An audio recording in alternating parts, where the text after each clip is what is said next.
مبارکباد پیش کرتا ہوں. جس طریقے کے شفاف الیکشن ہوئے ہیں میں تو اپنی زندگی میں اتنے شفاف الیکشن نہیں دیکھے. اس کے علاوہ پارٹی اپنے جو ویژن دیا تھا 11 پوائنٹ ایجنڈا, اس میں آپ امپلیمنٹیشن فوری آپ دیکھیں گے. وزیر اعظم ہاؤس ختم کیے جائیں گے, گورنر ہاؤس ختم کیے جائیں گے, شاہ خرچیاں ختم کی جائیں گی. آپ اپنے گھر کی مثال لے لیں, جتنا آپ افورڈ کرتے ہیں اس حساب سے اپنے گھر کو چلاتے ہیں. جب آپ ایک غریب ملک ہیں, جب آپ افورڈ نہیں ساری چیزیں کر سکتے, پھر آپ کو یہ ساری چیزیں ختم کرنی پڑیں گی اور زیرو سے سٹارٹ کرنا پڑے گا. مسائل بے تحاشا ہیں, قرضے آپ نے اربوں کے حساب سے لیے ہوئے ہیں, ہر پاکستانی مقروض ہے, لیکن آپ نے اللہ کا نام لے کے سٹارٹ کرنا ہے, کام پہ توجہ دینی ہے, کرپشن ختم کرنی ہے, انسٹیٹیوشن کو مضبوط کرنا ہے, نظام کو بہتر کرنا ہے, کیونکہ جتنی کیپیسٹی پاکستانی قوم میں دنیا میں کسی ملک میں نہیں ہے. کسی ملک کی آپ مثال لے لیں, اگر اس قسم کے دھماکے, کرپشن, چور لٹیرے بیٹھے ہو, وہ ملک میرے خیال سے 5 سے 10 سال سے زیادہ نہیں چل سکتا. لیکن یہ اللہ تعالیٰ کا خاص فضل و کرم ہے, ہمارا ملک پھر چلتا رہا ہے, پورا نظام چلتا رہا ہے. لیکن سٹرگل کے بعد آج وہ دن آ گیا ہے کہ آپ کو ایک صحیح لیڈر مل گیا ہے اور ایک صحیح سمت میں آپ چلنا شروع کر دیں گے.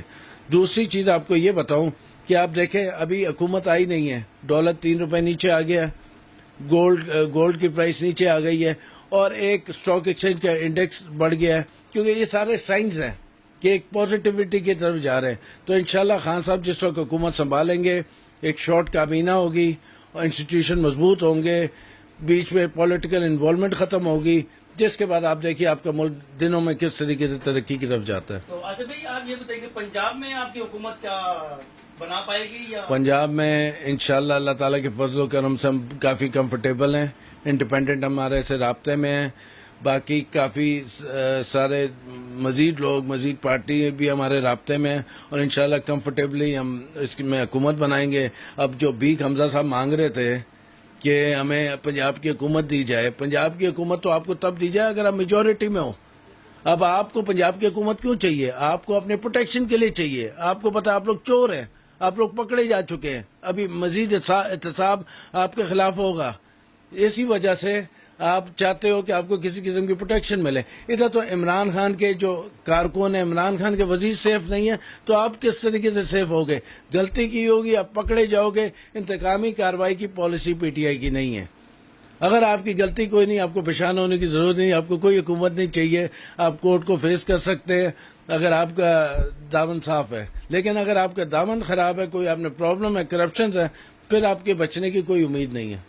اچھا, آپ ماشاءاللہ خان صاحب کے بہت دلینہ دوست بھی ہیں اور بہت قریبی ہیں, تو آپ سمجھتے ہیں کہ آپ کو بھی کوئی وزارت ملے گی؟ آپ کو بھی ویسے آفر تو دی گئی ہے. دیکھیں حاجی صاحب, وزارتیں بہت چھوٹی چیز ہے, ملک کا ویژن بہت بڑی چیز ہوتی ہے. وزارتوں سے ملک ترقی نہیں کرتا, لیکن ہمارا ویژن جو زیرو سے کام سٹارٹ کیا تھا, اس ملک کے لیے کیا تھا. عمران خان کو کیوں جوائن کیا؟ عمران خان کے علاوہ دوسری کوئی چوائس نہیں تھی.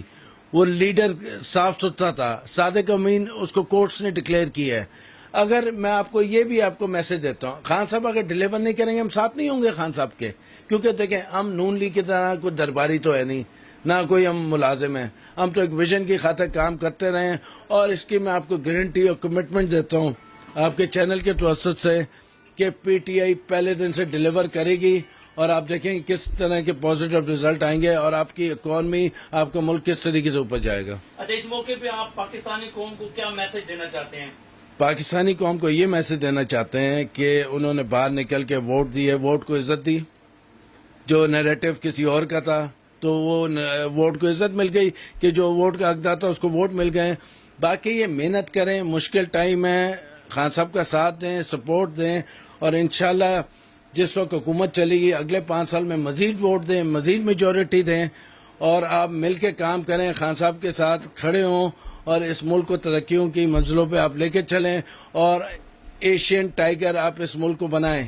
اگر کوریا ترقی کر جاتا ہے, بینکاک ترقی کر جاتا ہے, تھائی لینڈ ترقی کر جاتا ہے, اس کے سنگاپور ترقی کر جاتا ہے, بنگلہ دیش بہتر ہو جاتا ہے, تو کوئی اس وجہ نہیں ہے کہ آپ کا ملک مزید ان سب ملکوں سے آگے نکل جائے کچھ ہی عرصے میں.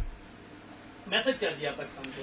میسج یہ دیا کہ مل کے محنت کریں, کام کریں, اور خان صاحب کا ساتھ دیں, ساتھ مل کے اس ملک کو آگے بڑھانا ہے. اکیلا آدمی کچھ نہیں کر سکتا. جب پوری کام یکساں ہو کے کام کرے گی تو انشاءاللہ پاکستان ترقیوں پہ گامزن ہوگا اور ایک اسلامی ملک میں تو ٹاپ کا ملک بنے گا, باقی دنیا میں بھی ایک بڑا نام پیدا کرے گا. اور جو خان صاحب کا میسج تھا کہ ہر پاسپورٹ کی پوری دنیا میں عزت ہوگی. پاکستان زندہ باد, تحریک انصاف زندہ باد, عمران خان زندہ باد. ناظرین یہ تھے آصف بشیر دبنگ رہنما پاکستان تحریک انصاف برطانیہ و پاکستان, جن کا کہنا تھا کہ 22 سال کی محنت کا ثمر ہے کہ آج عمران خان وزیر اعظم بنیں گے. دوسرا انہوں نے یہ بھی کہا کہ عمران خان نے پہلے دن جو تقریر کی ہے اس پر پاکستان کے علاوہ پوری دنیا میں پذیرائی ملی ہے. اور انہوں نے دوسرا یہ بھی کہا کہ وزیر اعظم ہاؤس, گورنر ہاؤس اور شاہ خرچیاں ختم کی جائیں گی. کیمرہ مین محمد شکیل کے ہمراہ حاجی محمد سعید, نظام ٹی وی, لاہور.